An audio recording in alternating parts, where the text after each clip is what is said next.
How to fix Rainbow Six Siege server connection error.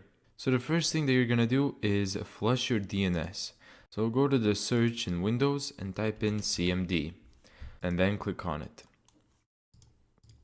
From here, type in ipconfig /flush DNS and then hit enter. After you've done that, close out of CMD and then open it in administrator.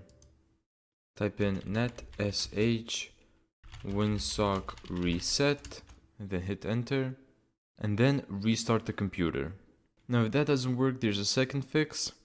So over here in network access, right click it and then click open network and internet settings.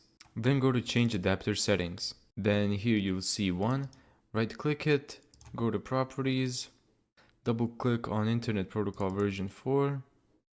Select the second option, use the following DNS server addresses, and then in the first one type in 8888 and in the second one type in 8844 and then click OK.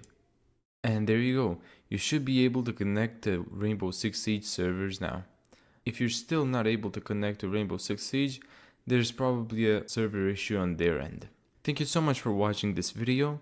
If you found this tutorial helpful, make sure to give it a thumbs up and subscribe. And as always, see you in the next video.